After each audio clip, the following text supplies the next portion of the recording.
Oh, boy. Okay. Good afternoon. Good afternoon. Hope you all are wonderful. Beautiful day. Haki Ami, the success scholar. Man. Hope you all are enjoying this wonderful cold weather. Hopefully, it won't be cold that much longer, but I have been wanting to share this series discussion that Sister Renee Miller did, and I'm going to share that interview for our Black Love Camp or Love Camp Africa, Tanzania. So let me go ahead and share screen. So Renee's doing a monthly series. Renee Miller is doing a monthly series each and every, well, she got her dates. I don't think there's a standard, uh, but she's been doing this series of discussions. So let me find it. Uh, okay, let's bring it up and enjoy the conversation, everybody. Peace. And I invited her to our meeting.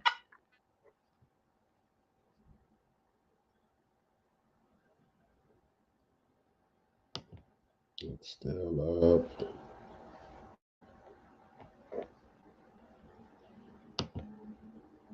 Let me make that. Thank you, sweetheart, for the support. She So gave good me an evening. awesome massage and facial today. We are live, Lisa Watford. Good evening and welcome to our spring equinox. This is our second Black Lives Matter conversation.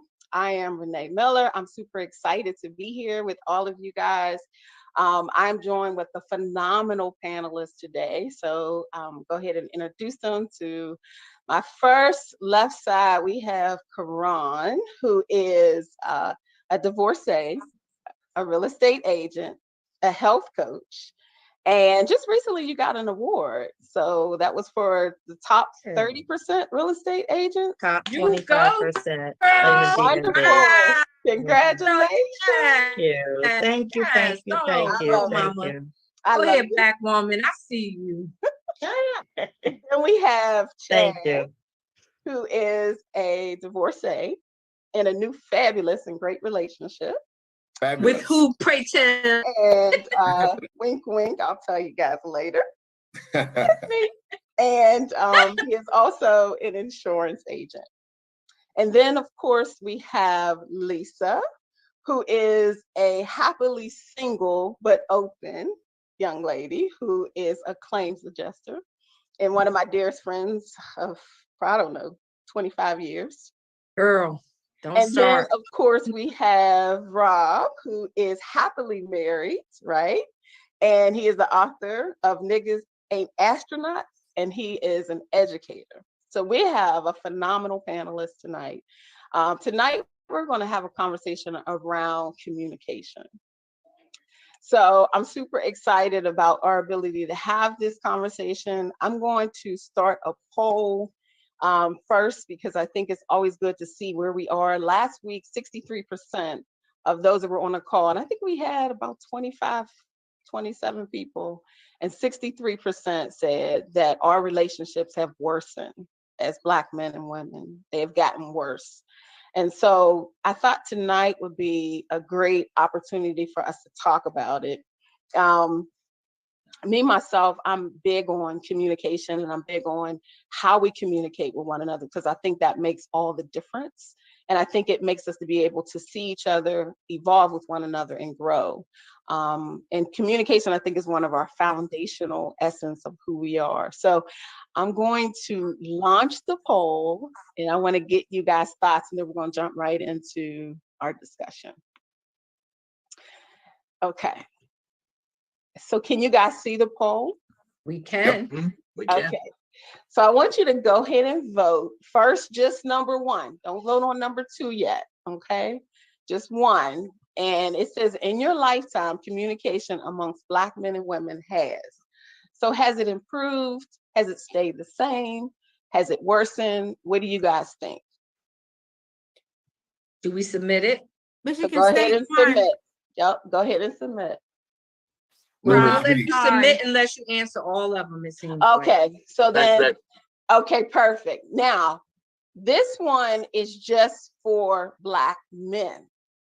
And it says Black, so that's just Chad and Rob right now. Just need y'all to answer. That Black women know how to communicate with Black men. Go ahead and put your answer in. From your experience, from what you see, you know, your actual experiences. This is Chad, ain't even enough of us to actually kind of dilute our votes either. Yeah, right. Yeah, exactly. So it's kind of obvious. You have my support because I can't unclick my answer.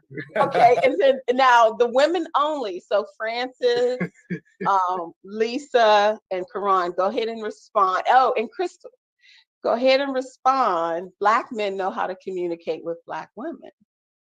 Now, I only see one answer for number 2. Rob and Chad. I answered because you have to answer all of them in order to submit. I answered it. Okay, yeah, Chad, did you answer? I sure did. Okay. Wait a minute. It says Black men know how to communicate, and it just has choice 1. It doesn't give me a yes or no. You got to scroll down. It says choice 1 and choice 2. I assume choice 2 was no. So yeah, choice 2 is no. Okay. Yeah, it's not working for me at all. I mean, we don't have that many people on here, so why don't we just do a show of hands maybe, if that's easier? Okay, yeah, so let me I submitted.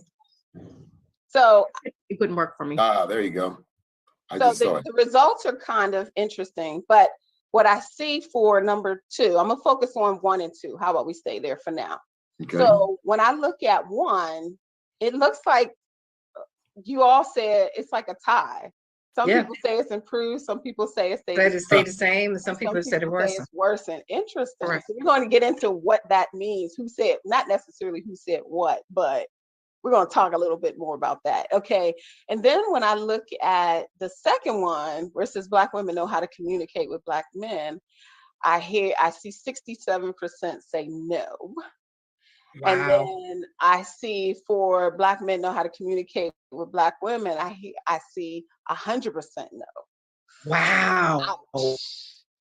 Ouch, ouch, ouch. It was only one person voting. Yeah, so that's interesting. So that means we get to talk about it.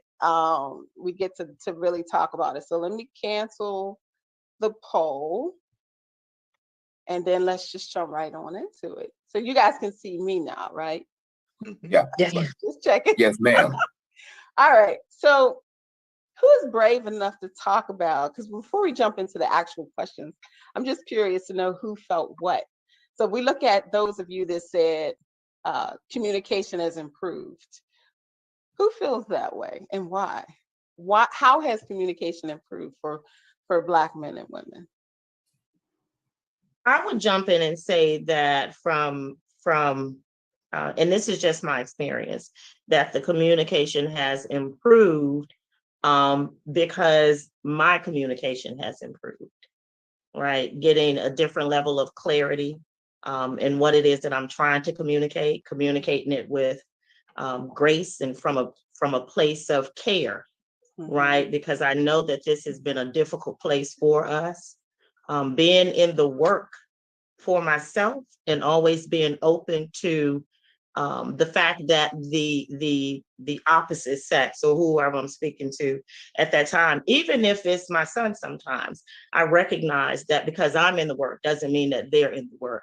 So communication has improved because I'm much more intentional about the language and just, extending some grace in that specific arena. I love that. Okay. So basically what I hear you say is improvement happens when we take ownership of how we contribute to communication. Absolutely. Okay. All right. What about those of you that said it stays the same? No change? Like what made you stay the same? So over your 30, 40, maybe 50 years, you've seen it stay the same. Can you expound on that?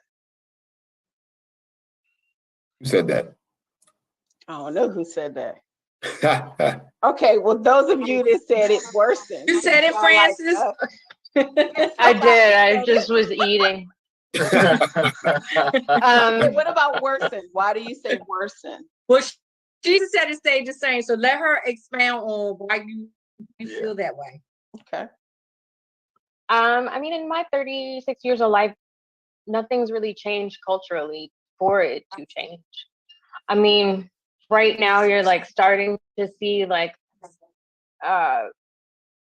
Black identity kind of change and be a little bit more fluid, where I as a woman don't have to commit to being a strong person. So yes, there is onus on communicating my feelings and my vulnerability. That is new. But in regard to if like on an objective whole things have changed, no, that's my personal onus. That's my responsibility to my emotional quotient, right? Like, but there's no status change. You know, music is still very degrading in that example. There's no change in the examples that we see for how to communicate. So I really don't see a cultural shift yet. Okay, I love it. All right. Anyone want to expound before I go to worsen? Because some folks said it's worsen. Okay. I think. So who wants to share that? I had worsened as well. I just think that the language that we use, and I think I've shared this. I said this the last time we met. The language that we use towards each other is not loving language. It's very hostile and aggressive and angry language towards each other. I mean, if you look on Facebook or you look at most of the social media sites, Black men oftentimes aren't Black men, they're ends. Women aren't women, they're bees, or females, or there's all of this animosity and hostility that we present not only verbally, but in imagery as well. So I actually think it's gotten worse. And I would actually argue, kind of following up on Ms. Francis's point, is the language began to change, at least in my opinion, when Black culture got kind of fused and with kind of this kind of hip hop kind of street hood prison culture thingy that we got going on, where we don't really talk about love. We don't really talk about anything. I'll give you a quick example. I run a mentoring group in a school. And so this particular day, one of my boys' girlfriend broke up with him.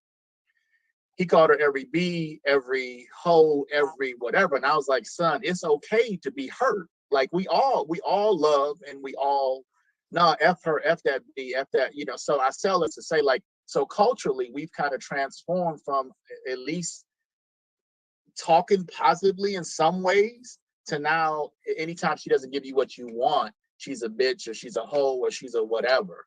And I don't think that language is good. I also think when it comes to language too, we got to talk about like kind of age ranges as well, because at 52, I've lived a life, and I've been with, when I played football, I had friends who called women bees in some cases. Now they weren't my direct friends. I didn't hang out with them, but I heard guys say that. And so, so anyway, I say all that to say, like, I think that the whole notion of communication and the worsening language, and it's worsening language. And I said, I'm gonna quit, but I'm gonna say this thing real quick. Language is how we value things, how we define things, how we feel about things' significance or importance. So when you use that as how we use language, if I'm calling you bitch every time I see you, then what I've said indirectly is that you have no value, and you are open to whatever violation, violence, whatever it is that somebody puts on you because of the language that I use. And I think particularly for Black people, we're a little bit too loose with language, in my opinion. I'm gonna shut my mouth. I've been talking too long. No, that's what this is about, conversation. Yeah, no, it's perfect. There's a couple follow-up questions I have, but I want to first hear what Lisa has to say because they may tie in together. Well, after that communication between Black men, I think collectively. So if we're talking about from an individual standpoint, I think, yes, some of us have done the work so that we communicate better in our personal relationships. But when I'm looking at it collectively, I think that it has, it's worsened. And I think that, part of it, and I know we want to blame everything on social media, but I do think part of it is because I think there's something to be said when you're communicating with people and you have to deal with somebody face to face. You understand what I'm saying? When you're having that organic conversation with another person face to face. I think that social media, it's funny because I was watching something on TV and they didn't even know how to engage each other without texting. And that is just mind blowing to me. How are you now? How is it now? Like Francis's generation, I think Francis might not be a millennial, but that whole millennial they are very uncomfortable just having to pick up a phone and call you is just, and I get things evolve, but I think that, right, exactly. I think that we can never get away from that just natural organic interaction, that energy that we need to have when we are dealing with each other face to face. And I think that although social media has its positives, I think when it has come to communication, particularly between just Black men and Black women, I think social media also gives you an opportunity to say things you normally may not feel comfortable saying to me face to face. You understand what I'm saying? This false sense of confidence that you may not have if we were sitting down and having an organic conversation. And so, and even in my business, I mean, I think there are a lot of positive things about young people. I don't want to, slam these Gen X's. I even look at how they write now.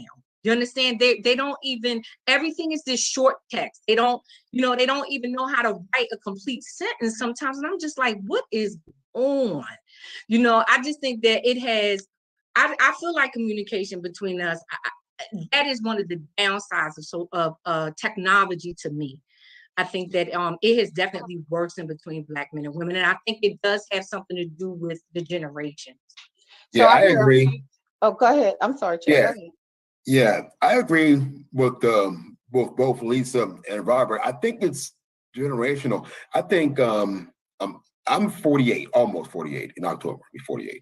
I think among people our age, like my age group, I think it's gotten better, but it's gotten better later in life because of experience and wisdom. And I think, back in my former career in fitness, I always said a lot of times that most of my clients had to have a heart attack before they, you know what, I should do some cardio, So I think a lot of people, when we get older and we might go through a traumatic divorce, well, you know what, maybe I should be a better communicator, So, you know what I mean? So it's so I think a lot of us have gotten better because, we've had to, if we wanted to, actually have great relationships in the second half of our lives. But I think a big thing with the younger generations is that unfortunately, a lot of us parents didn't do a very good job of teaching our kids how to empower their voices, how to deal with conflict, how to speak for themselves, how to express how they feel, how to be okay with their emotions, and how to deal with someone face to face, and it's when I used to hire young coaches, a lot of times the hardest part of my job was teaching them how to communicate with clients, how to talk, how to have this general conversation. So I can't even imagine if having a general conversation face to face is traumatic. I can't even imagine how difficult it must be to actually deal with relationship stuff face to face. You know what I mean? So I think in that respect, it's gotten worse because I don't feel like this generation it's not entirely their fault. They haven't been equipped to deal with conflict and to deal with it, in a Okay, and a method. You know what I mean?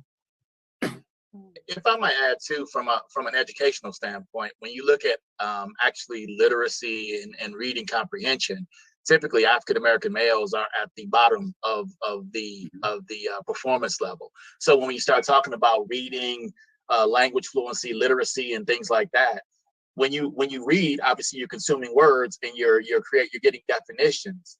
If you're at the lower level of that, and if you're not performing at the level of everyone else, or you're significantly below everybody else, that continues to just kind of manifest itself as you move through education. And so you becoming an adult and you still don't have necessarily language. Now, women, in general, women use more words than men.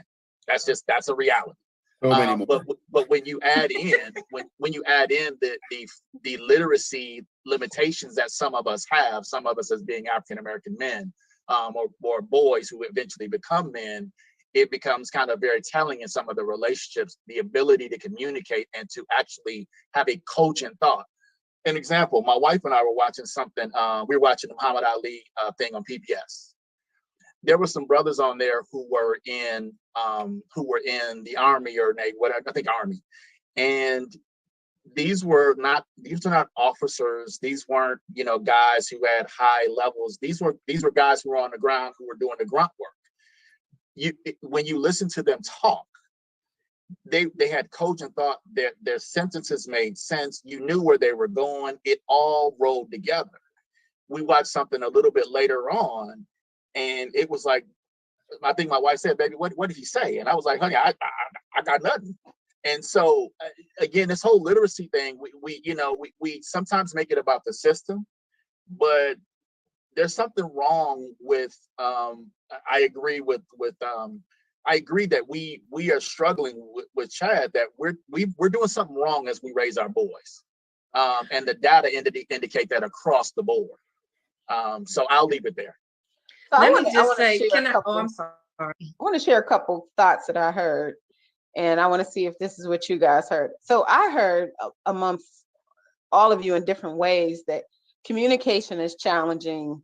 One, either because it's not the way we need to learn about it is not happening. There are external forces culturally now that are influencing what we think is normal.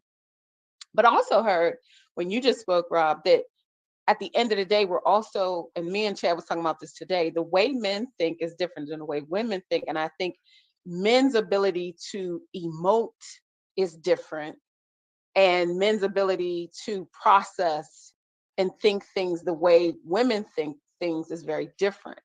And so I think there's a lot of factors of what gets in the way of our ability to really communicate effectively.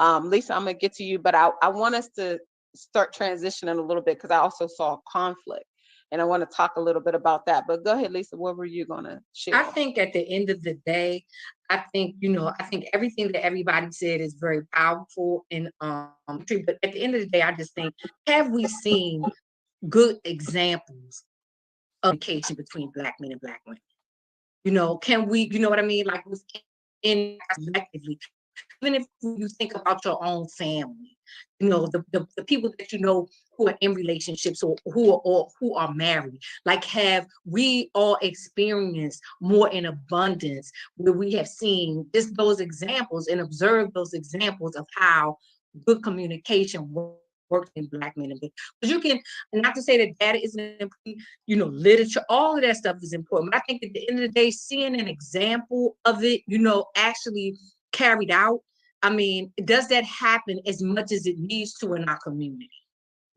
You know where I saw the best communication between Black men and women ever in my life?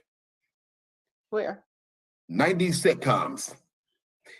And like when you look at the way that Cliff and Claire talked on the Cosby Show, the way they communicated, like the way that Friends communicated on A Different World, on all those shows, like that's ideal, and it's like, I'm like, really, if you really look at it, those were brilliantly written examples of positive and productive communication. Some people may disagree with me, but I'm gonna tell you that I always admired the communication was on good times. Good, yeah. Good Times had a lot of social commentary. And Mhm. to me, when I looked at how Flo interacted with James, Mhm. they had an ebb and flow where she never emasculated him, and Not once. always, even when it not right, and even disagreed, or, and to me, I felt like she was able to stand her ground, but at the same time respect that he was still the leader and the man of their household. I mean, to me, I mean, people may think that's fun, but Good Times had a lot of social commentary if you really check it out. And he never disrespected her once. He never showed her disrespect, not once.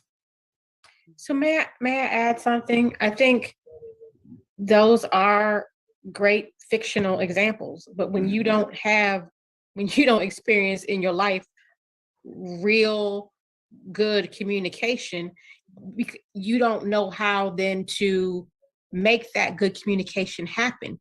You don't understand how that actually gets developed because you don't understand how Flo grew up or how Cliff grew up. In some ways you do with the grandparents and etc. But those fictional examples don't help common people because you don't have context for how to make those decisions. And so when you're in today's society, I feel like Rob and I have talked about this a lot. Our generation has proven to be the worst example to our children. We had great examples in our grandparents and in our parents. And then somehow, as we were trying to climb our ladder of success, we started entitling our kids and gifting our kids instead of spending real valuable time with our kids because we were trying to make it and do better than what our parents did for us. We forgot some things. And so if you're looking at how we quote unquote got here, even culturally, we have to examine our generation with regard to our communication and with regard to how we treat each other. And so, although to me those examples are great, we have to look at real examples. My parents have been married for 54 years. My grandparents have been divorced. I knew both those sets, my mom's parents and my dad's parents. And I'm not saying their communication was perfect, but I learned a lot watching them. A lot. And I didn't come from a violent household. I didn't come from, a household or households that was dramatic. And so I learned a lot by watching them. See, did we have the best examples though? I think prior generations honestly had a lot of avoidance.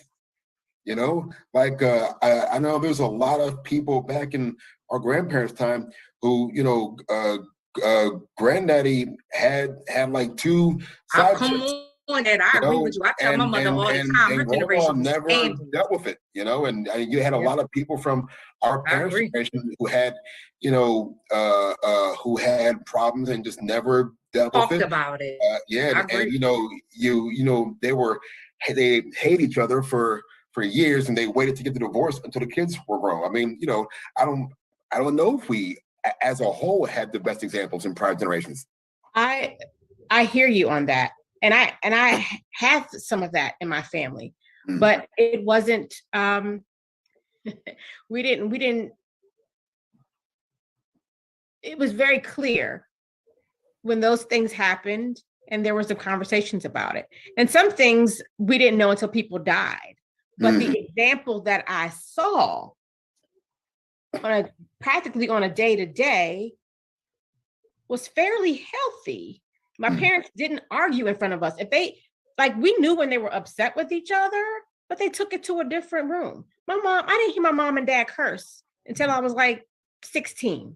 I mean, You're definitely fortunate. So let's talk for a second. Well, I do want to jump in on this really quick for a second. So it's a couple of things. One, to address Crystal, I think that's phenomenal that you had that experience, right? Well, when you grow up in a home, which I believe many of us have, perhaps maybe not you all on this panel, but many of us grew up in homes where your voice was silenced.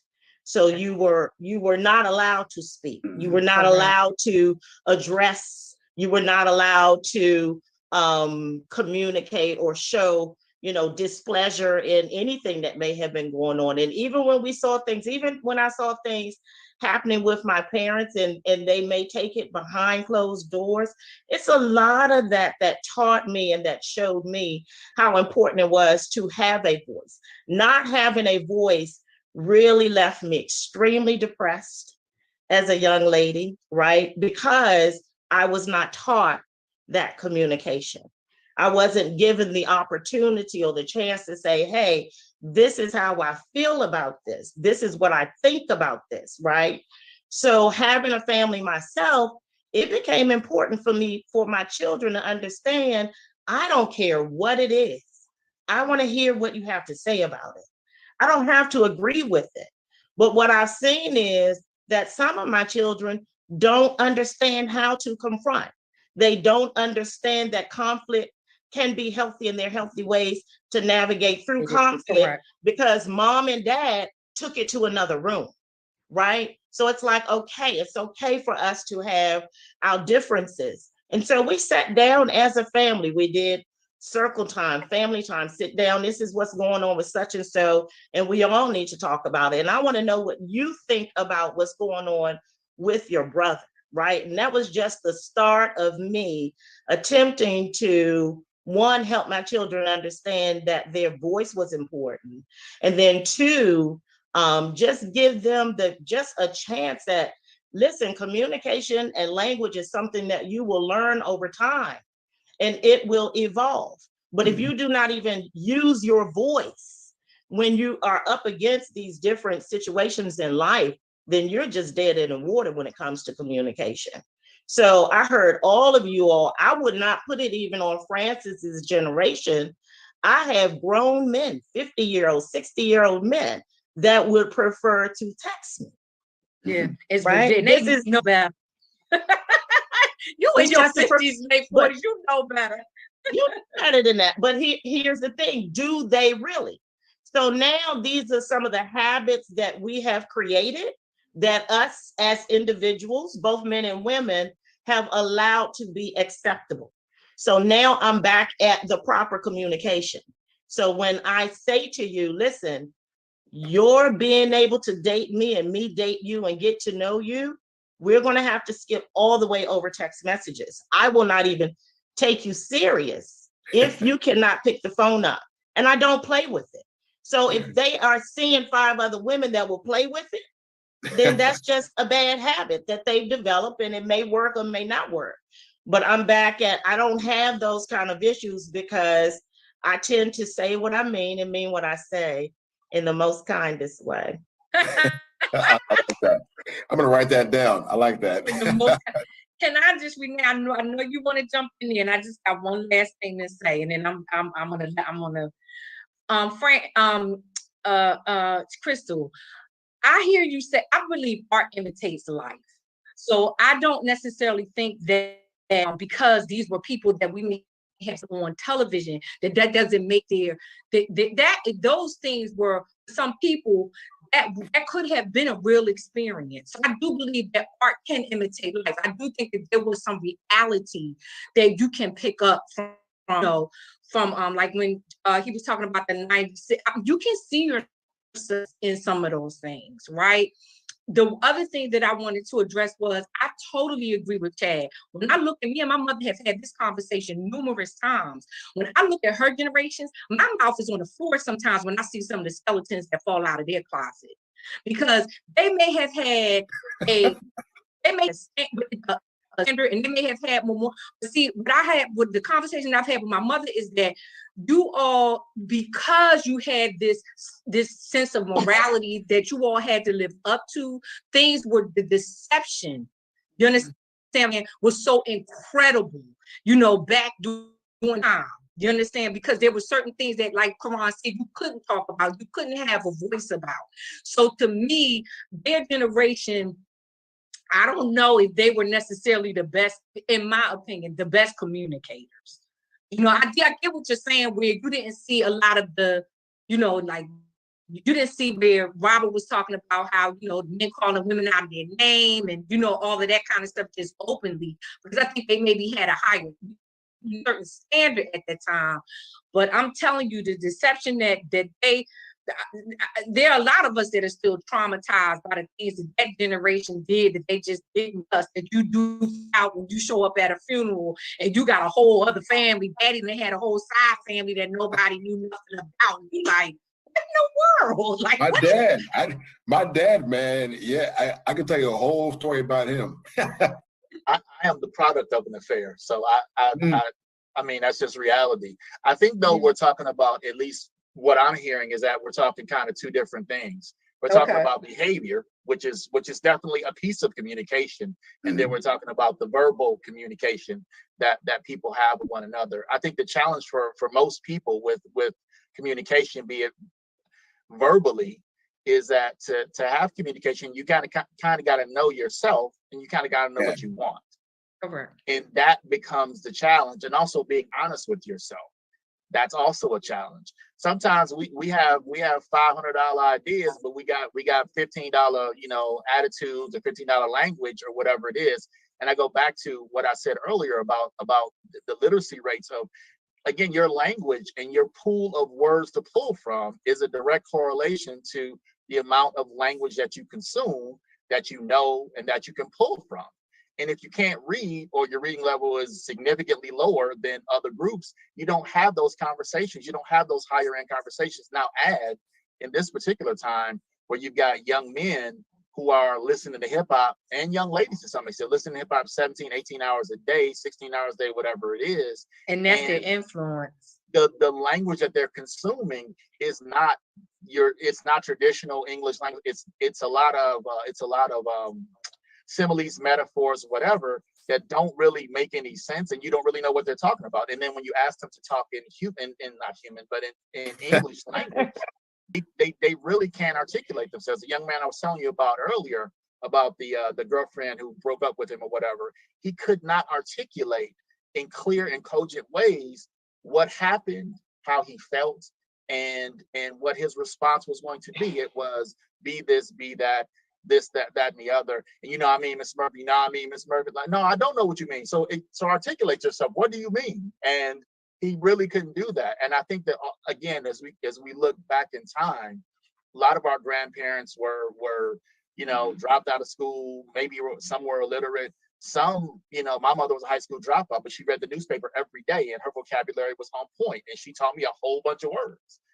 But the question then becomes, is that happening in every house? Because in my opinion, that's actually part of the explosions that we're having all over the country with young black men, is an inability to process their pain, their anger, and then also articulate their anger. Because when you can talk about it, then you're not like a pressure cooker. If you can't articulate it, you become a pressure cooker, because you can't let it out, because you can't really articulate. Well, why then do I listen to some, like I listen to some music, and I hope I can articulate this the way that I want to say it. I listen to even like music that we used to listen to, and they're very expressive. Mm-hmm. So it does, and I'm talking about, even some of today's, and it's funny to me because I'm like, well, how come that does not, now why does that not translate to real life? Because I listen to some of that, I get it. Some of the music nowadays is very lustful. I mean, we always talk about that, but there are some songs that I find that are very profound. And like, how come that doesn't translate into real life? So that's probably a good segue to go into a different direction, similar direction, because I think, Lisa, to your point, I think we have some phenomenal songwriters, but I think to Rob's point, if you either don't know how, didn't learn how to do that, don't have great examples, to Chad and Karan's point, you're not going to be able to express something that we see in art form. Those might be just great writers. Right. So one of the things I wanted to ask you guys is, what do we do well and what do we need to do better? And then I want us to go below the surface, because we're having good conversation, but I really want to get to some of the things that are really happening in our communities that we hear over and over again that are real problems. I mean, I think we're talking a little bit, but we're still on that. To me, I think we're still a few layers up. So one of the things I just want to start off is, what do we do right? Like, when you look around your friends, your family, your own relationships, what do we do right as a community that we say, you know what, we've either evolved in this way, or because I think we're in an era now where, to Karan's point, we are being more empowered to verbalize and voice ourselves. We are. I mean, I think, For sure. we're in a time now where you need to say what you feel. Now, you might not know sure. how, but you're still Right. encouraged to do so. Whereas Right. The before, freedom. the culture was different. For sure. Owning your voice is important now. So what do we do this right? And what could we do this better? Because I'm moving us into a different direction.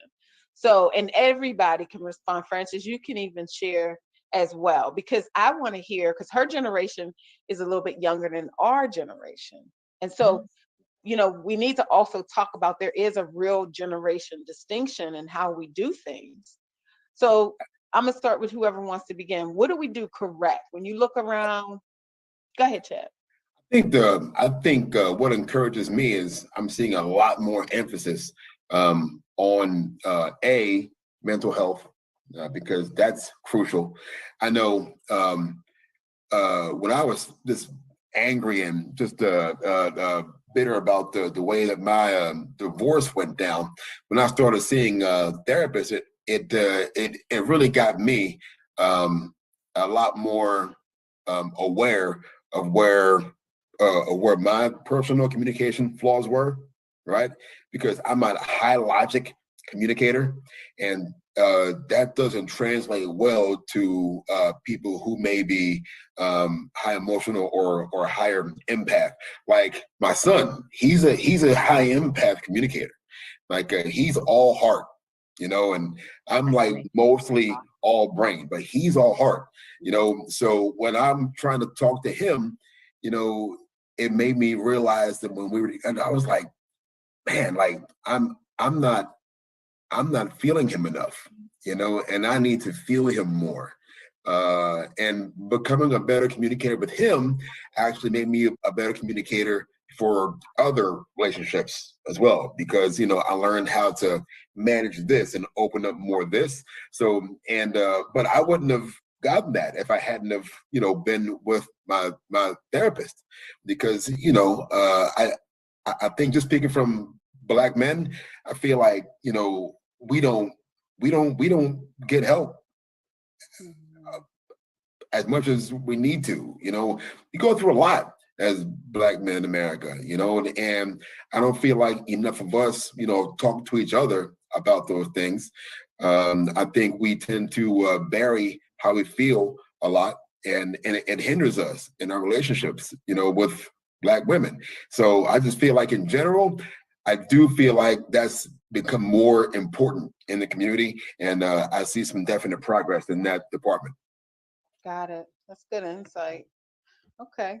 Who else? What else do you see that's working well? I would say I would piggyback off of Chad to say that what I do see is that there is the space where we are at least open to the listening, not necessarily in the hearing, right? But the older we get, and we've had these traumatic life experiences, right? Or we've not been able to have the level of success that we're looking for in our relationship, I do believe that people are starting to pause long enough to listen and to take into consideration that I play a part in it, right? Versus the constant blame, right? In your 20s and your 30s, it's so easy to say it's your fault, and this is the reason why. But even in a quiet space, as I've evolved as a woman, I'm able to go back and take a look at some of the points I would say in my marriage that were never ever my battle. It was never my responsibility, to pick the ball up and run as a woman. But my mouth would not allow me to see, hear, nor understand that. In my 30s, it just wasn't like, yo, we got to get this right. We have a family. What is wrong with you? Right. And so I think that it is in the listening. And I think once we get to, the hearing part, and then there's, along with what you're saying, Chad, I think it's the emotional intelligence and well-being that's tied into that as well. Because if I've had men to say to me, more than enough, don't ask the question if you cannot handle the truth. right? And so in that, our ability to be honest with one another also requires some level of responsibility in being able to handle what we need to hear. So if I hear you say to me, I'm not happy in our marriage, versus try to blame and make it completely about you or me, let's just sit long enough to say, okay, what's not making you happy? And really unpack that, because it's not necessarily, it took years for me to really understand that my divorce was not my fault, right? And that your inability to be happy inside of this marriage was really, really tied into you not being happy with you, right? So it's in the listening, it's where we are emotionally, our ability to sit still and unpack it long enough to, really have the conversation, and I see it more with men that I am dating, like I went through a very bad divorce or very, bad breakup. So I do know that I have work to do on myself. And I'm happy to hear that. That's something that I feel like I can work with if you're actually in the work. So that's big for me today, for a man to be able to communicate that. Yeah, I read something on social media, and it said, I'm not impressed when you buy me things. Give me a receipt that you went to therapy. Now we can talk. Because, a lot of times for me, if I hear a man has done some work on himself and he's taking it serious, I'm seriously taking him serious, because he's willing to take accountability and do the work. And so that's always good to hear. And I'm always good to hear that. Okay, what else is working? Because we're going to get to what could we do better in just a second.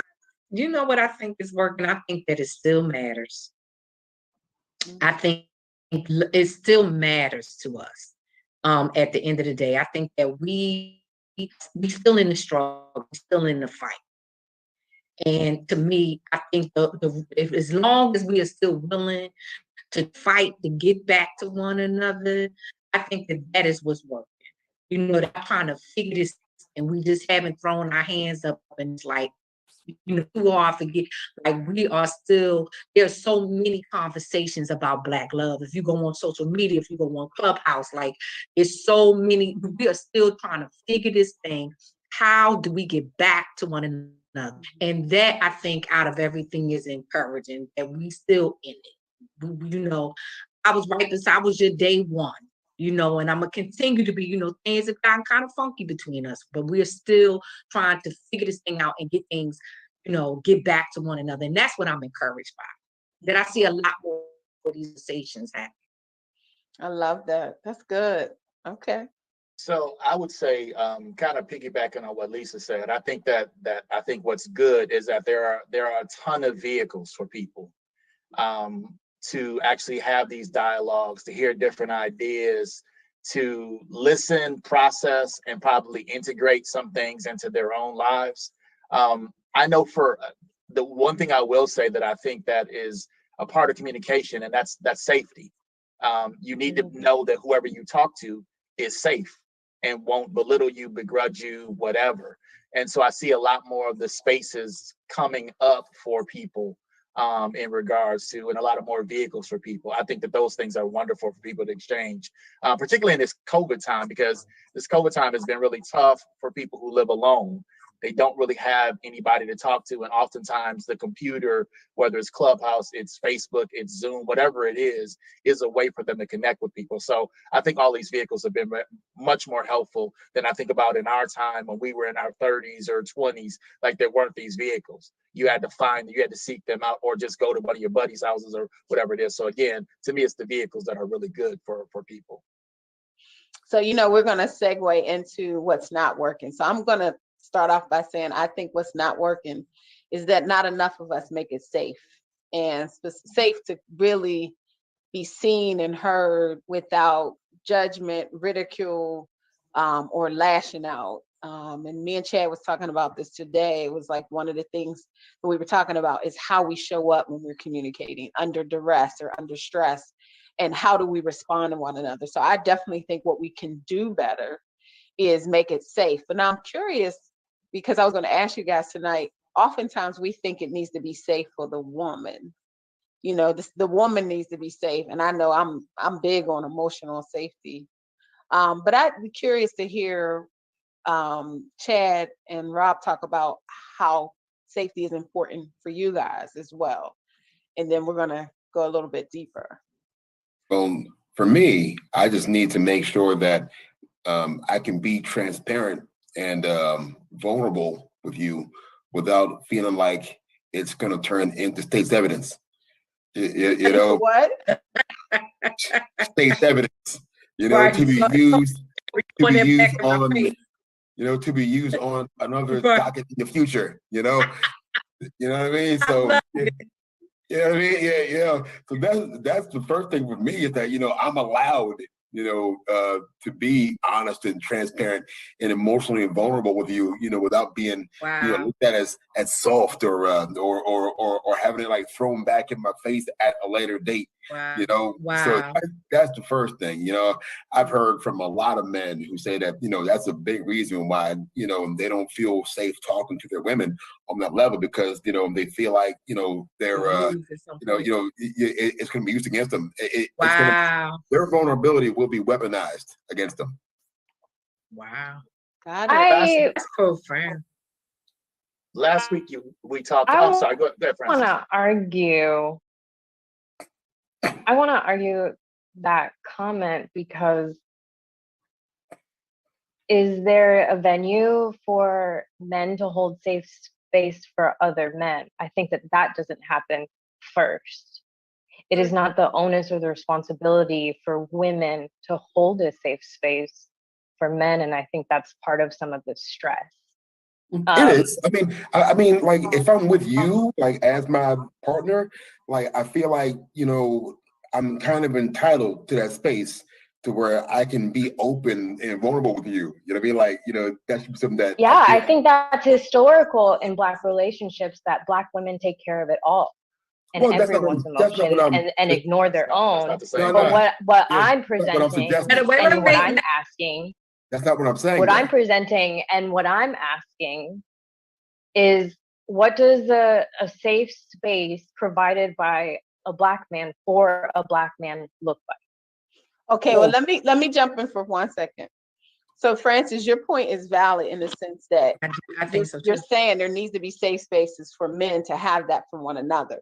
But I Correct. think what Chad is saying is that we're talking about communication, in order for us to have healthy communication, he's saying as a Black man, I need a safe space to open up and tell you my thoughts and it not be used against me. And quite honestly, I think all of us want and need that. I just don't think we think Black men want that as much as we as women want that, and I think that's what he's saying, is that it needs to be safe as a human being. And we tend to think of Black men not necessarily needing that, at least been my experience. And I think that's what I'm trying to stress, is that Black men do need that safe space, right? Mm-hmm. And while I understand, it's even like a pre-funct for you to explain to me what he means. I understood what he said. Mm-hmm. I have a very high reading comprehension. I understood.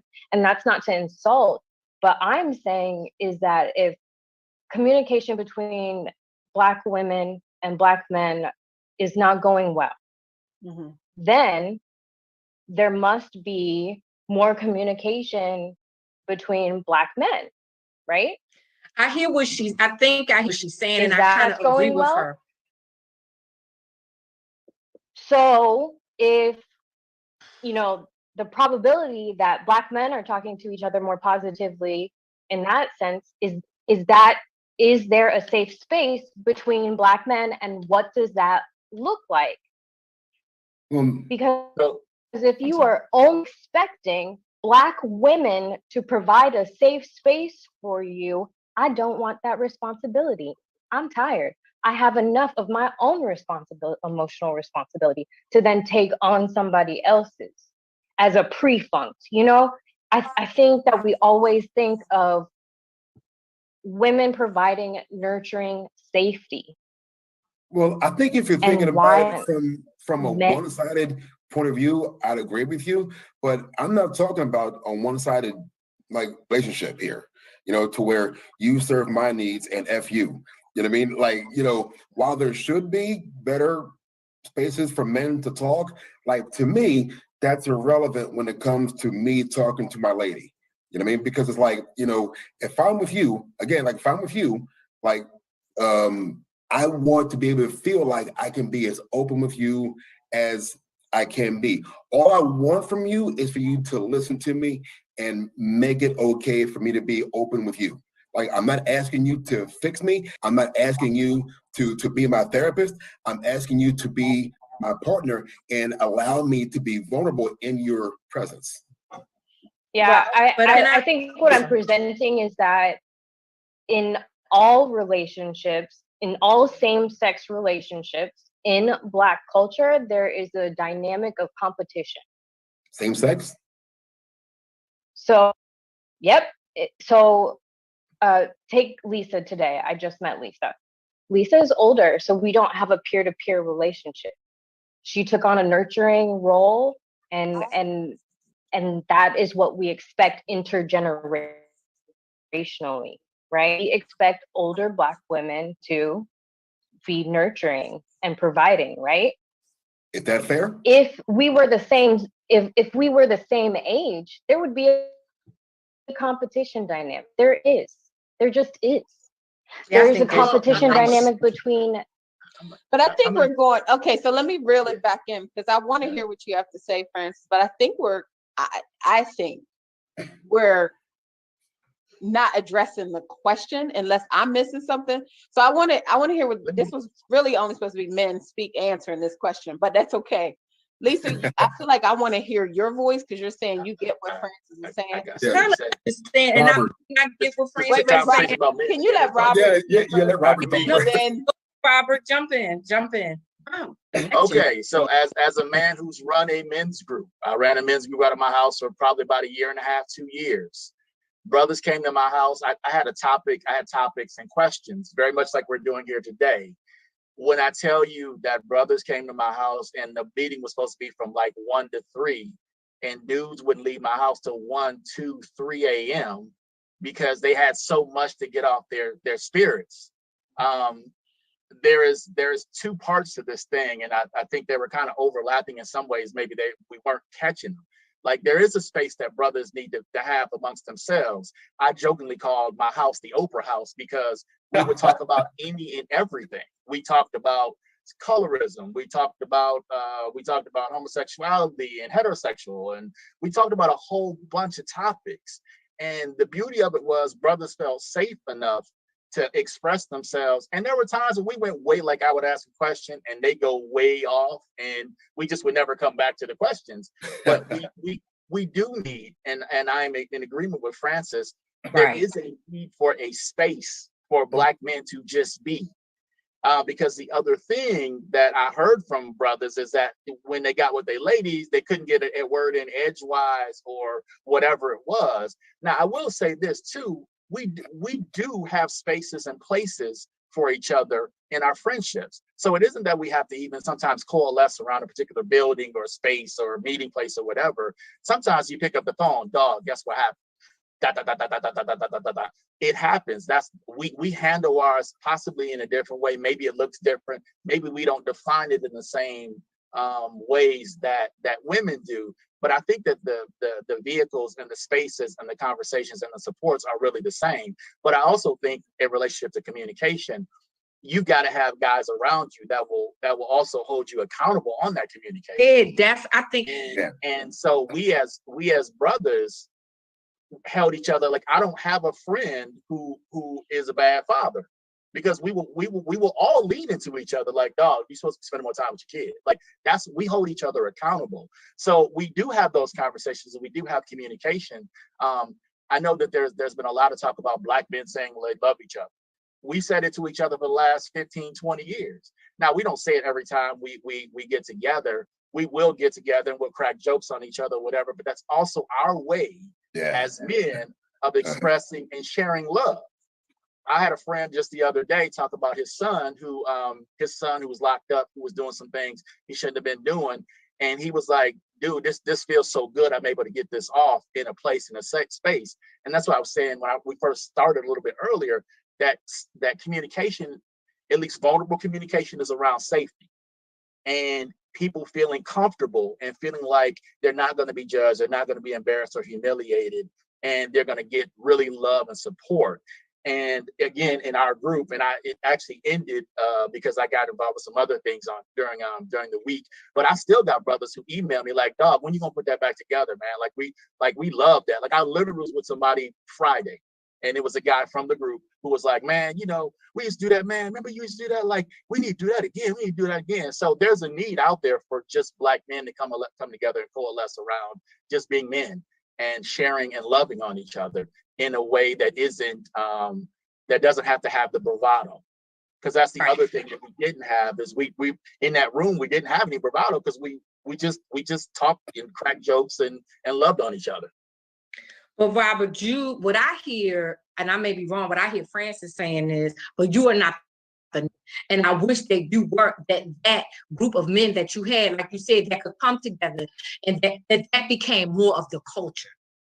Do you understand? Yeah, I agree. I can agree with you on that. Like, and that's what I hear. And I agree with Francis. I think that men have a great deal of influence on others. Mm-hmm. I think that if men held each other accountable, like you said, you held each other accountable to be good fathers, to be good husbands. Men definitely have a lot of influence, just like women. And I think that community that you had is not as plentiful. Like you said, those safe spaces amongst men to just drop all the bravado, be able to be vulnerable. You know what I'm saying?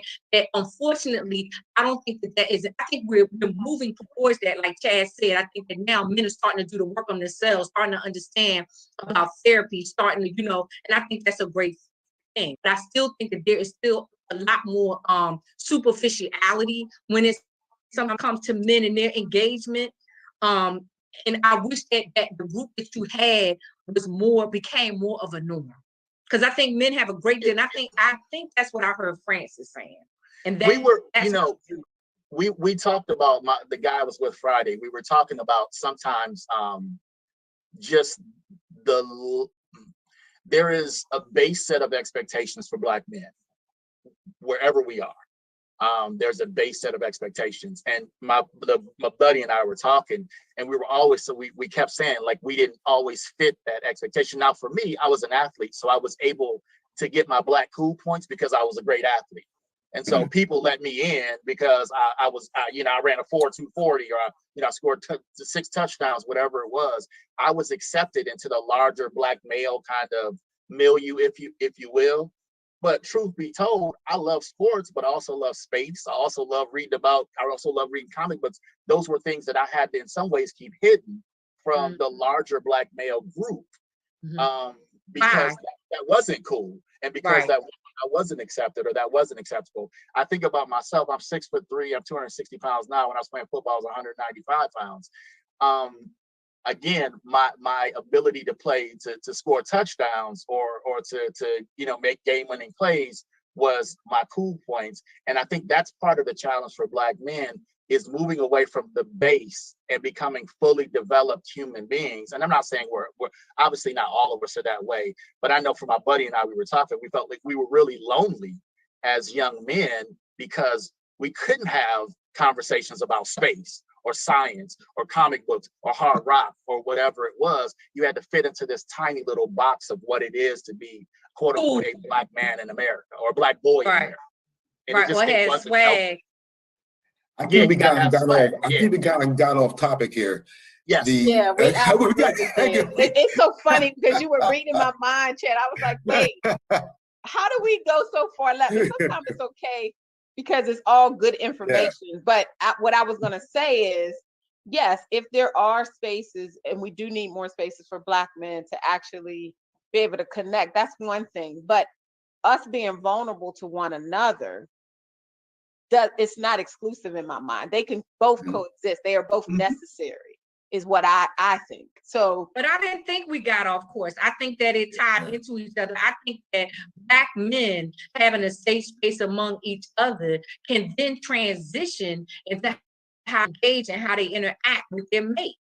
I think that, like you said, the 10 codes is, I think that it's both. I think because Black women, we talk about any and everything with our, you know what I mean? Right. So I think, and then that can, I believe, can then transfer and translate into their relationship with their partner. absolutely.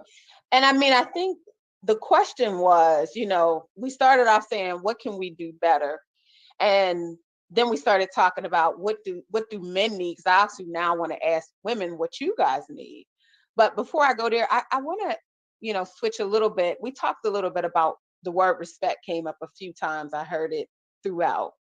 What do you guys think? How does respect play a part in communicating with Black men and Black women? And I'm curious to know, do we find that there's enough respect in our communication?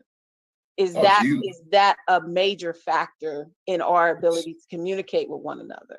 Huge. The lack of or having it. What do you guys think? It's huge. I agree. I think it's huge. And I was literally just having this conversation with my wife a little bit earlier. Like, one of the challenges for us is how we view our relationships and our responsibility in that relationship. I was a single dad for however many years I was. And I used to do an evaluation with my daughter. And some people are like, oh, that don't make sense. I used to ask my daughter, like, okay, Pumpkin, how can I be a better dad to you? And what do you need from me? And how do I need to adjust my behavior? To me, that's a small thing that we can do. I asked my wife that last week, like, how can I be a better husband? Part of, to me, this whole notion, when you start talking about Black men and Black women, is this notion of responsibility and what it means, what we have to be for one another. My personal belief, and I literally said this to my wife earlier, my personal belief is if I create you and bring you into my life, or I invite you into my life as my significant other, be you my girlfriend, my wife, whatever, I have a responsibility to you to ensure that you have a great experience, or at least a good experience. And part of that responsibility is me checking in with you. How are we doing? What can I do better? Is there anything I can do? Now, there's some things, obviously, I'm not perfect.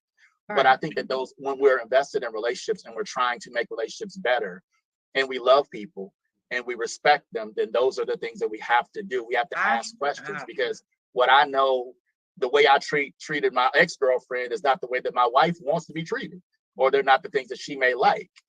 So again, I think you have to do some soul searching and ask some questions about that. And I believe that we submit to each other. Like, when you're really connected in your work, like to your point, Rob, you submit to each other. It's not, I think we have this notion that women are supposed to do too much for our men, or, you know, but I'm a firm believer that at the end of the day, it's a really healthy relationship and you're practicing good habits. It really is, I'm submitting to you. I'm doing what makes you happy, and you're doing what makes me happy. And happy, that's probably not the right word, but we're doing things to acknowledge and love and value. Yeah. Yeah, value. Rob, those are two very easy questions, but they have a very carry a lot of weight. You understand what I'm saying? Just to ask her, what can I do better? You know, check in. How we doing? You know, are there some things that we need? To me, that is the baseline of what we're talking about as far as keeping that open communication. Let me check in with you. Let me see where we are. You know what I mean? I think that if anything, that sparks the conversation. But also, can we again tie back into, but can I be real? Can I be vulnerable? Can I be honest? Let's say can I say that? Can I tell you this is where I feel like these some areas that you need to improve in, and your ego won't be so, you know, so big that I can't, you know, be real with you in that, you know, and be honest with you and be truthful. Can you handle, I hear men say all the time, women can't really handle the truth. A real woman, I'd rather you hurt me with the truth than deceive me. Because that breaks me down even more. I don't care what you did might be one of the most hurtful things. But one thing I can respect you, if we're going back to respect, one thing that I will respect you for is because at least you came with me with honesty. Yeah. It might have been some jacked up stuff that you did. You can break me all the way down to the ground. It will always be, if we're talking about, and men's love language is respect. That's how they hear love. When you disrespect, if I hear my brother say, it was just, when I listen to them talk, that is how love is communicated to them. Women love is communicated differently, but a man, his love language for the most part is respect, and you showing him respect. That's how you communicate love you. Yeah, TD Jakes had a great lesson on this in one of the courses that I took of his called He Emotions, and he had a great piece on it, and he said that in his experience of counseling literally thousands of couples, he said that both men and women want to feel valued, like no matter what, across the board. We all want to feel like we have basic human worth. Women need to feel loved before they'll give respect. Men want to feel respected before they'll give love. Give love. That's it. You know, so I think it's almost like a circular thing. You know, it's like and to your point, Francis, turns like a while back, I think a lot of Black women do feel like they've had to doctor their Black men up. It's not fair, you know, and I feel like in some ways it's made a lot of Black women almost allergic, you know, to the whole thing, you know. But of a project. Yeah, that's what I call it. Tired of a project. You know, yeah, and you know, and I feel like just as men, like, I don't think we should expect our partner, you know, to be our doctor. Like, that's not their responsibility, you know. But like Renee said, if I'm 100% focused on meeting your needs, serving you with love, and you are 100% focused on meeting my needs and serving me with love, like, that's respect. Like, everyone's happy, you know. But the problem is, disagree, but I appreciate what you're saying. What's that? I semantically disagree, but I appreciate what you're saying. What's the semantically disagreement?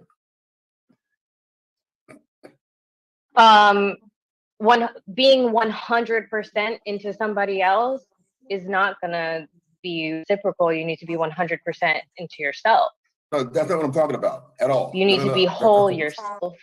Yeah, that's not what I'm saying. No. What I'm saying is, in regards to your relationship, I'm not saying that, because that's codependency and that's not healthy. No, what I'm saying is, like, this is like extra, but I'm saying, like, a lot of people, including myself, admittedly, you know, back in my marriage, you know, we have this pride to where I'm only going to give you this little bit if you give me this, you know. And it's like, you know, and to me, if, like I told Renee the other day, if I'm holding back my love from you based on conditions, you know, how the hell do I expect this thing to work? It's like, either I'm all in or I'm all out. You know what I mean? So it's like, you know, and that's a very powerful realization.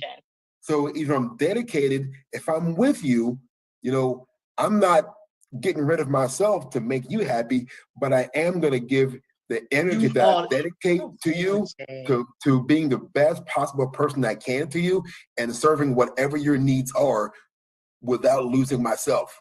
That's what's up, all I'm saying. That's what's up. That's what's up. That's what's that you'll to be to me. What I love what he said is, I hear what you're saying, but he's not saying that he's going to lose who he is. He's saying that, but that he is willing to give all of who he is to his relationship. You understand? And that's what a lot of us are so scared to do, to taste the truly love, because there is risk that comes along with it.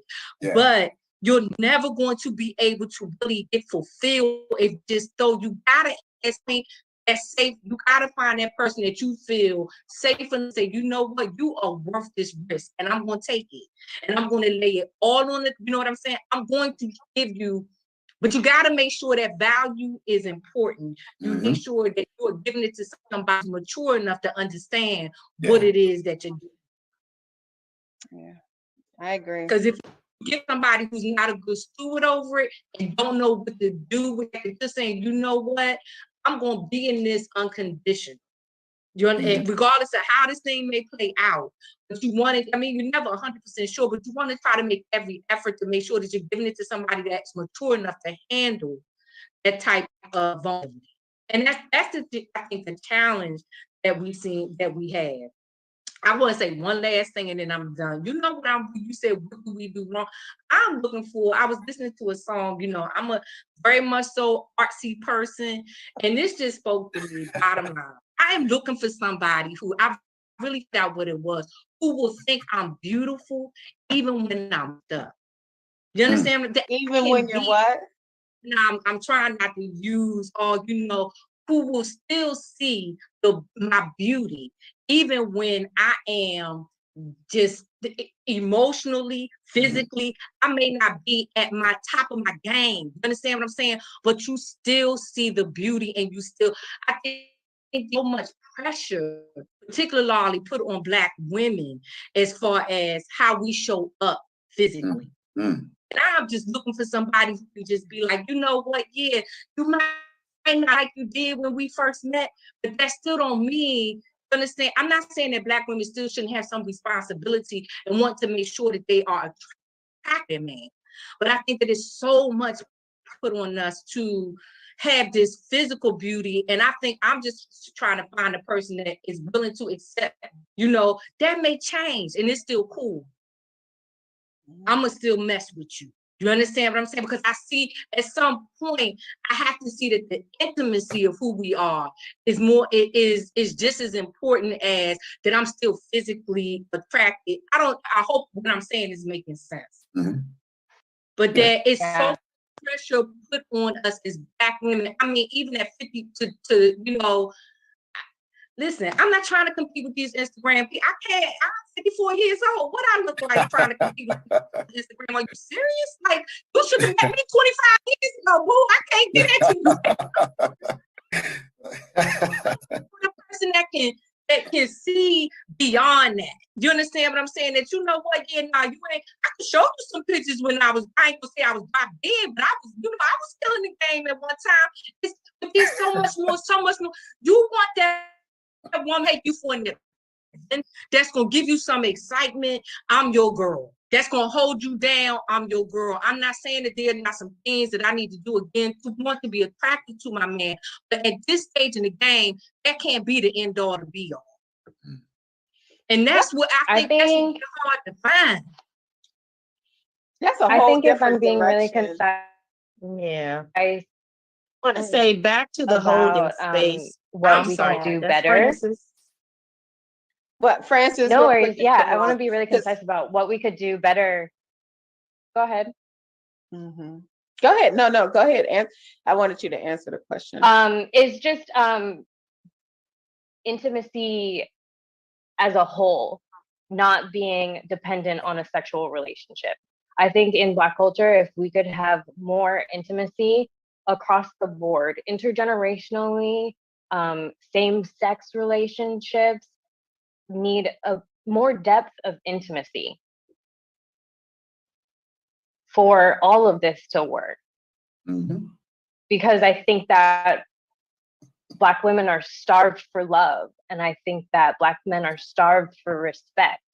So if we don't limit these meters to only our sexual relationships, then all of our interactions will be so much more fulfilling. Yeah, that's facts, because you know, vulnerable admission, like, you know, when I was like newly single, you know, if Renee knows this, so this isn't a shocker to her, you know, like I was out there, because I had this big like scar across my heart, and I was trying to fill it up with all the wrong things, man. And and it didn't get me anywhere at all. I felt worse, and I felt more depressed. What was you doing, Chad? Listen, you don't want details. Stop being nosy. I put my details out there. When I broke up with my daughter's mother, and her and my daughter moved out of our apartment, I had 7 women in 9 days. Yeah, man. Yeah, man. It was bad for That's men. real talk. Like That's me being real. That is me being You don't real. got to put it all out there though. But okay. She was like, "Yo, Gee, Yeah. a little decorum Yeah, is there's- nice, but that's me. Okay. You're right, Francis. That's true. Like, to be real with you, I didn't really know what real intimacy was, honestly, until this current relationship. Honestly, I didn't really know what real intimacy was. I'm not saying that, to gas anybody up, but Oh, honestly, please, she's grinning from ear to ear. No, but really, no. Yeah, But she got lipstick on her earlobes. Now she's smiling. Like I didn't have that with my ex-wife. I didn't have that with the girlfriend that I had, after my ex-wife, and after that whole mess phase, and but when I finally got it, it's like a lot more things about what I really been needing all this time became clear, and I think that's why things are working so well, is because I really understand what the full scope of intimacy is. So I totally agree with you. Well, I'm gonna put a shame. It's not even a shameless plug. I'm gonna just put a plug in. It's interesting because one of the reasons why we started having these panel discussions is because we're preparing to go to Tanzania. We have a love camp coming up October 3rd to 13th. And one of the things we're excited about is being able to teach some of what you're sharing, Chad. And so I didn't, I'll pay you later, but I didn't ask you to say that because, it really is something that I pride myself on. And I'm glad, Francis, you said that. But I do think that, being able to be vulnerable and submit to one another is what makes relationships so profound. And it doesn't take as much as we think it takes. It takes being willing as a first start. And I think a lot of us just have to, first, to Francis' point, to be more intimate and be more willing and not have sex and other distractions take part. And we talk a lot about how we communicate and being vulnerable with one another as a baseline of who we are. And so I think that makes a huge difference. And when we go to Tanzania, one of the things we want to do is really explore these conversations at a deeper level, because I was debating today that I want to talk about the word healing, but I think more and more healing has to happen within our communities also for us to be able to do some of the things we're talking about. So I appreciate you guys saying that. Now, I'm mindful of the time. It's about 8:30. There is one more topic I wanted to talk about. Probably would take us another 15 minutes, maybe. But I definitely want to ask you guys about communication as it relates to the Black. So first of all, I want to make sure that we talk about the Black. I feel like we talked a lot about the Black man, not as much about the Black woman. So let me first go there and balance out the conversation just briefly. Lisa and Karan, I want to hear from you guys, and Francis as well, and Crystal as well, as around, a lot of 100% of you said that no, the Black man doesn't know how to communicate with you. We heard a little bit of what the Black man needs in terms of him being communicated with. What do you guys feel you need in terms of communication for you? 100% of you said no, the Black man does not know how to communicate with you. So what do you guys need? And I think I'm going to save the next topic for next time, because I want us to dig a little deeper in that one. Yeah, I would say that, just listening to you all, it all ties together. And it's sometimes I feel like it's so much, it's broad, it's big. It's not being in a relationship and holding that space and being able to be vulnerable. That benefits so many people, not just me. So many people get to benefit from our ability to do that. So now you talk about, I'm thinking about what you were speaking about, Chad, about the intimacy, right? And so in putting in the work, you as well, Francis, in creating that intimacy, how do you come into it and step into being okay with being vulnerable even inside of that, right? And not becoming so uncomfortable with how that makes you feel. So my ability to hold space for an individual is not, it's no attack on me. Because being able to do that, whether this relationship survives it or not, it benefits so many other people. It benefits your daughters, it benefits your sons. I like to believe that that trickles down and it benefits my daughters and my sons, because somebody's got to be in the work of doing it. Right. So for me, it's really about, listen, can you just be in the work with yourself and be okay with that? I was in a relationship for 4 years, and I'm clear that that man loved me the very best that he could with the information that he had to know how to love. We had great intimacy, right? He didn't like it, and he was honest about that. I'm not comfortable with this. I'm not comfortable with how much I love you. I'm not comfortable with how it makes me feel. I'm not comfortable that you are so empowered in this, and what that would look like for me if you make a decision that this doesn't work for you. So I felt a responsibility, even though I didn't want to be responsible. The only thing that I could ask of him is that you be in the work for yourself, because so many people benefit from that. Your daughters will, and your granddaughters will, because you will show up completely different in the world, right? So I'm okay. I held space for him. I expanded and I held that space for him, because that's got to be a painful place to experience that kind of love, and to be afraid to be vulnerable to that kind of love, and afraid to just show up and feel like it's okay to love someone like that. So it all ties in for me.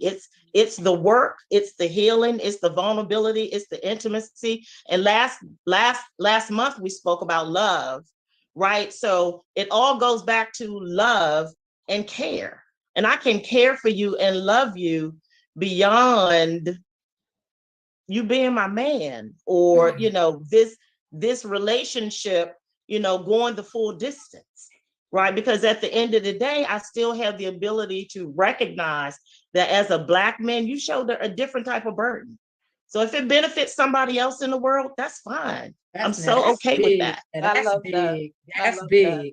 Because A lot of women wouldn't look me, at it that way. That's big. That's huge. because what I hear is that we, I always say when I was out there serial dating, I was very cognizant of how I showed up as to not cause more casualties to the next one. And I've had people say to me, I'm better because of you. And even though, to your point, Karan, we didn't work out, but I was very careful not to create casualties for that next woman. And I think if we thought more like that, that's a really deep thought process. If we were thinking more like that, almost like my brother and my sister's keepers, we probably would see more healing also in our communities, because we would recognize that what we do or what we say or what we don't do or what we don't say is going to contribute how our communities impacted. So that's a really good point. Lisa? What am I answering again now? So I was just asking you, we talked got that wine kicking in, that wine. No. I was kind of hanging on to, because I think what Karan said was very powerful. No, but what was the question again? So the question was, we talked quite a bit about what the Black man needs in communication, and just, so what would you say the Black woman needs?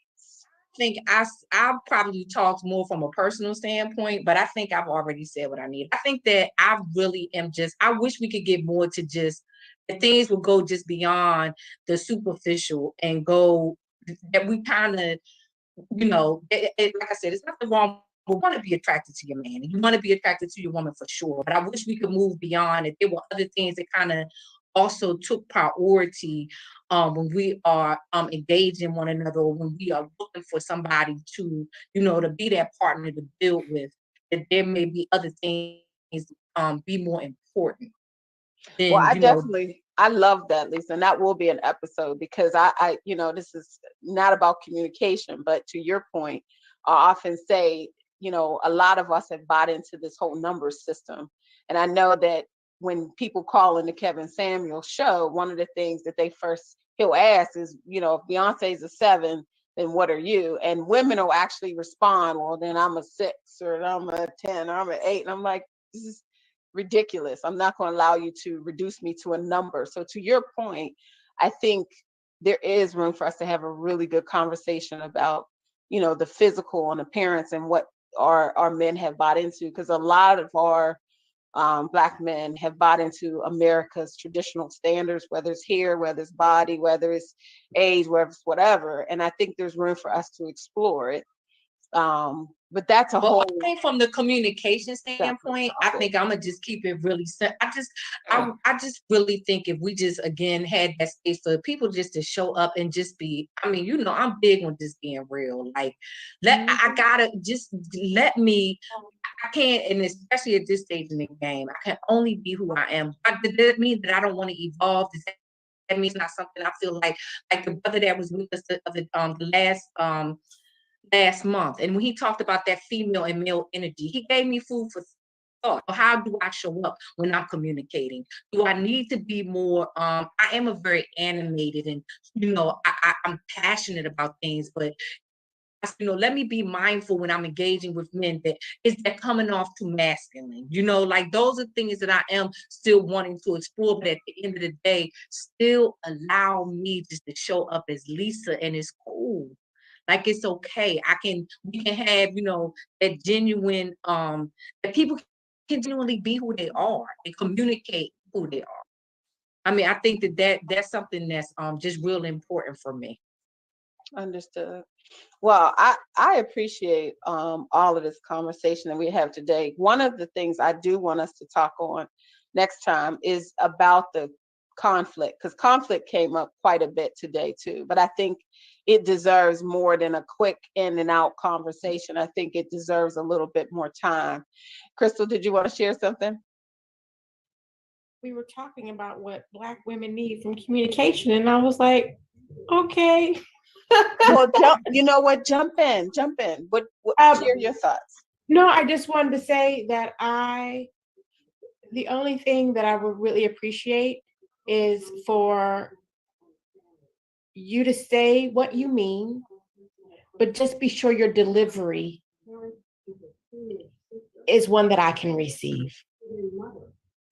I don't want you to tell me something you think I want to hear. Like, if I ask you, do I look fat in these pants? And if I do, tell me in a way that I can hear it. That's a trap. Don't ever answer that, fellas. Don't ever answer that, fellas, ever. But my husband knows. My husband knows.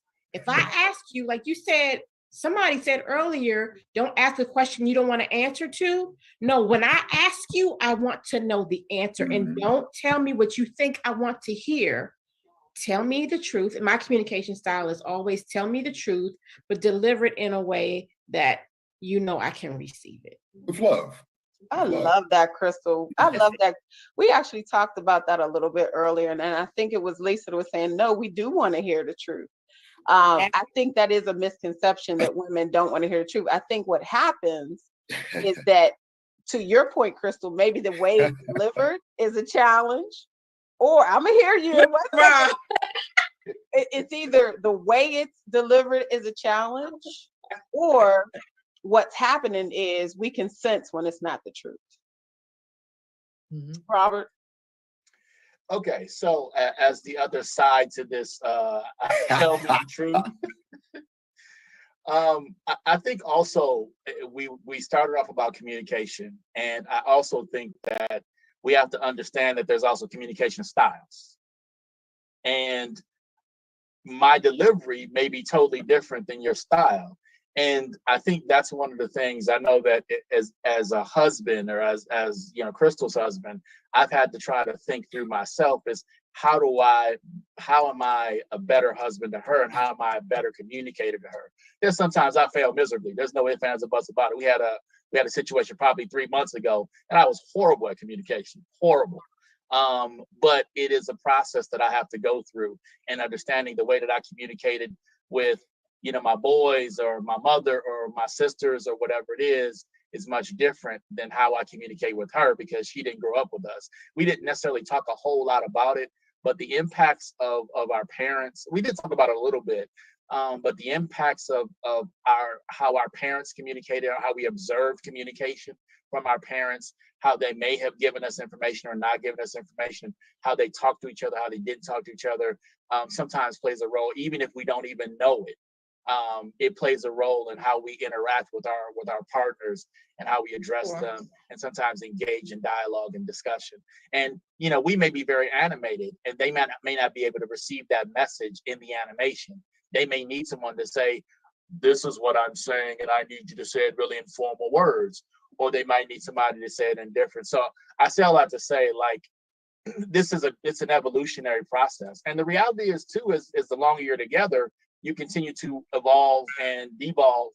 And so sometimes what may have worked at 40 doesn't work at 45, but then it works again at 52. So, it's a constant process of ebbing and flowing and changing. So that's all I wanted to say.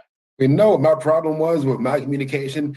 I was a great personal trainer. I was a great coach. You know why? Because I knew how to immediately look at your squat and tell you exactly what the problem was and how to fix it and get a better squat out of you in that moment. But that did not translate with me and my wife because she didn't want a solution in that moment. Right. She wanted me to hear what she was saying, all her words. She wanted me to acknowledge that what she was saying, was valid, right? And empathize with how she felt about it in that moment. And then, when she's ready, let's talk about a solution, But, I get the data, I process it, here's my solutions. That didn't always, do me well, and part of my process for becoming a better communicator was learning how to be a better listener and a better empathizer when I'm being talked to about issues that someone may have. But is that not, I wanted to say, is that not, to me, I think that is one of the core pieces of love, is that I understand what type of communication works for you. Yeah. And it may not be comfortable for me, but because I love you, I'm going to communicate in a way that, like, for instance, Crystal was saying, I don't mind the truth, but it's how you deliver the truth that is it to me. Well, Rob might not have grown up in a way where he has to be very intentional about how he tells Crystal the truth, but he knows that this is what Crystal needs. So yeah, because I love you, this is not necessarily my natural flow, but because I love you, I'm going to make sure that I make the effort to speak. Everybody always talks about the love language, but that's so important. Like, love is about, let me make the changes that I need to make to show up for you the way that you need me to show up, even if that means that that's not my comfortable way of moving. Mm-hmm. And that goes both ways. Like, I've got to change. I have to adjust my delivery, but on the other side, I feel like you should be willing to change the way you receive also.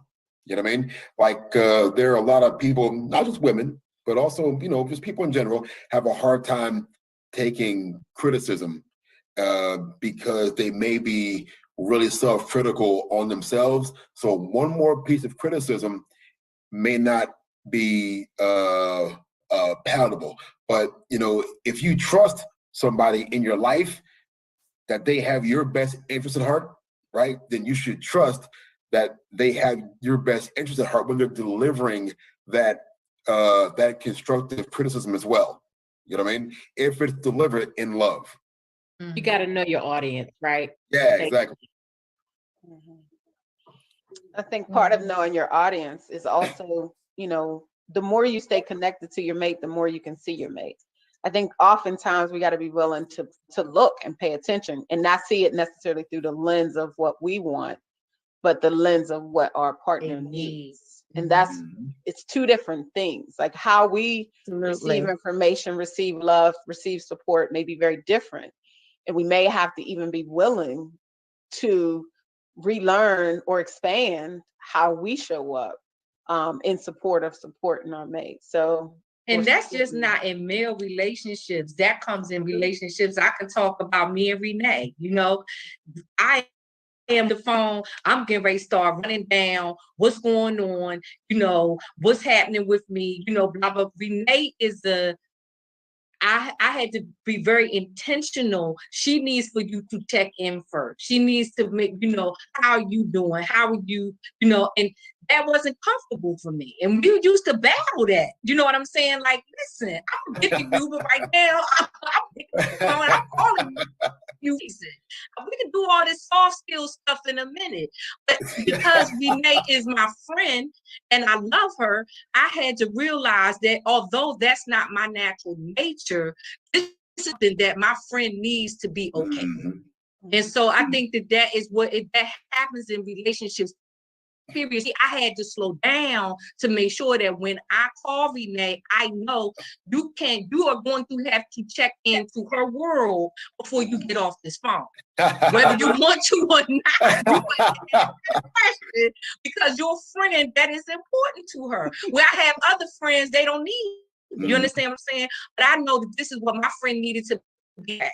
And so that's what I mean. It's an ebb and flow. You know, sometimes you may have to do things, I think, in communication with your mate that may not be natural, that may not necessarily be comfortable for you. But because you love this person and because you know this is what they need to pay, and because I value you, I'm willing to make whatever shift that I need to make in order to make sure that you're good.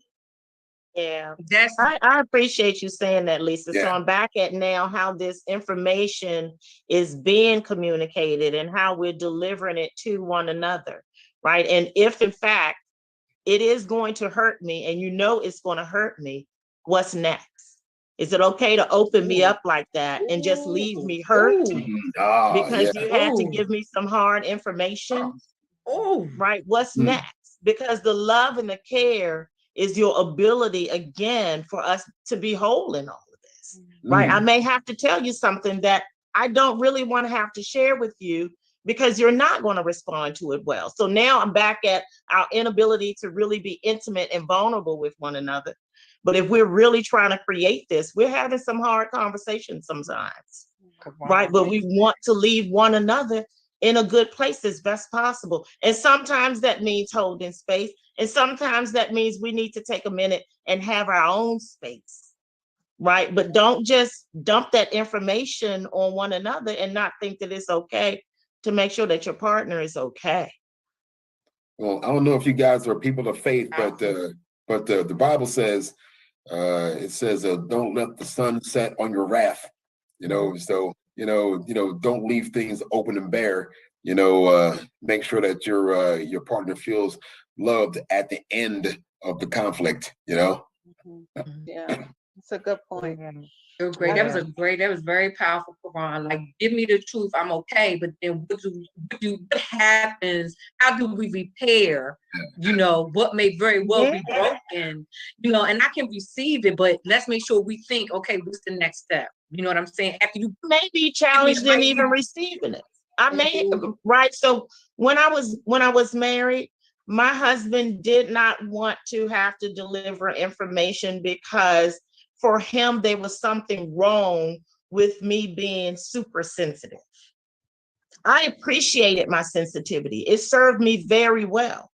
But you're not comfortable with what that would cost you emotionally as a man. You did not like the idea or thought that it would make me cry. And you don't have to fix me, right? But he didn't want to deliver information. So now I can't get honesty from you.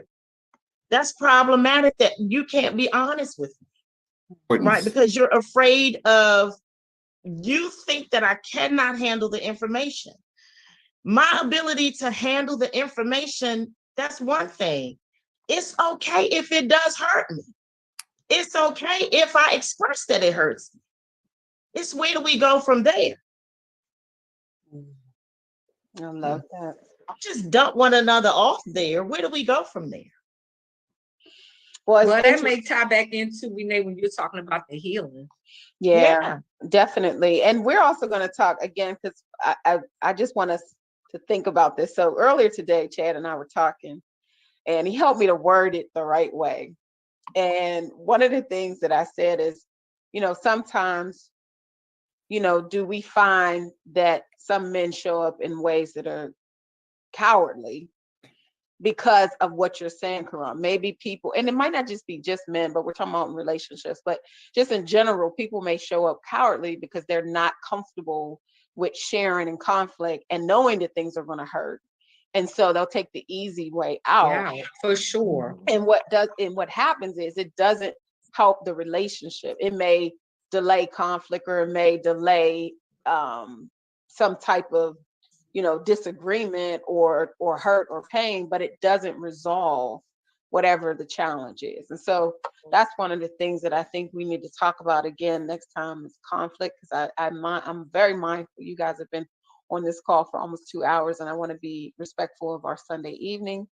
The one thing I do want you guys to do is, in 30 seconds or less, give words of wisdom around communication between Black men and women. A thought, encouragement, 30 seconds or less. And then I want to tell you guys a little bit about this Tanzania trip, and we're going to close out.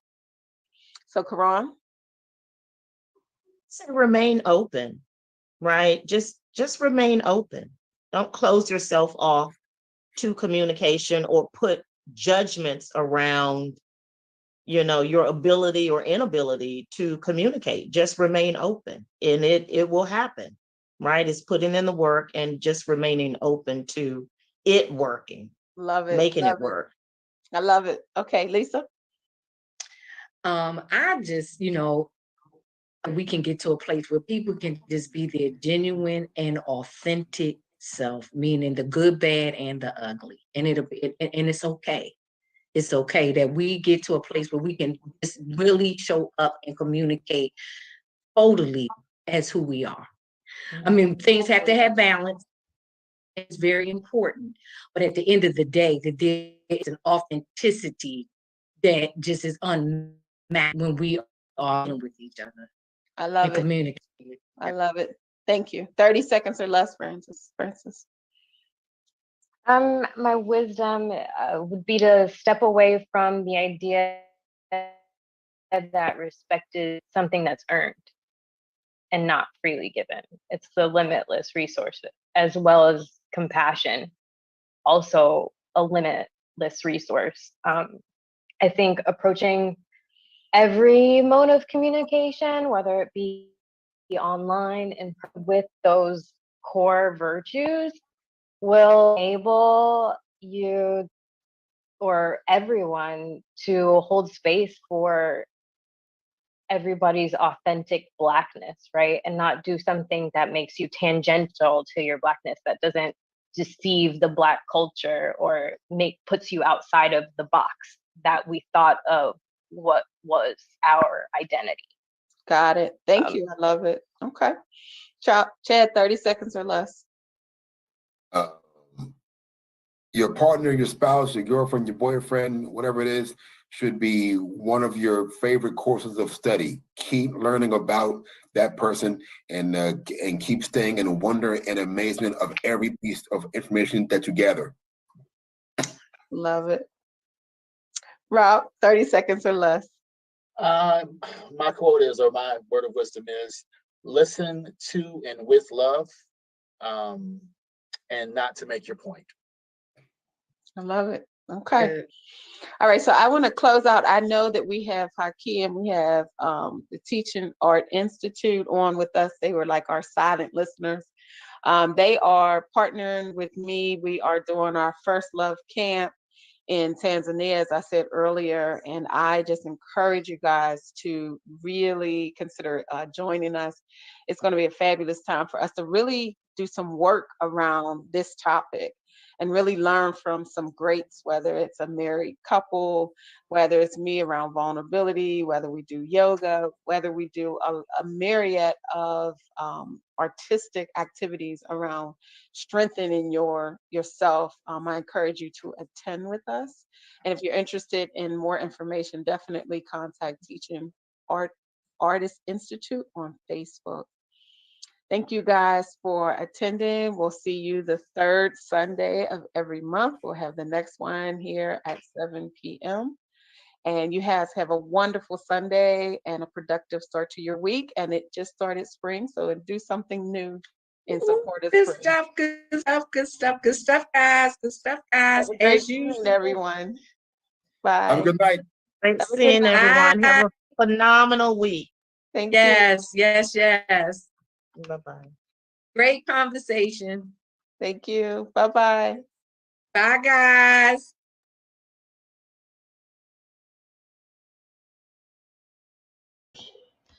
All right, all right. Hopefully you all enjoyed that conversation. It's 10:15, so hopefully you enjoyed my sister Renee, Lisa, brother Chad. Oh man, those the others. Oh gosh, I didn't write down all the names, but hopefully you enjoyed the conversation. But definitely reach out, leave a message for myself.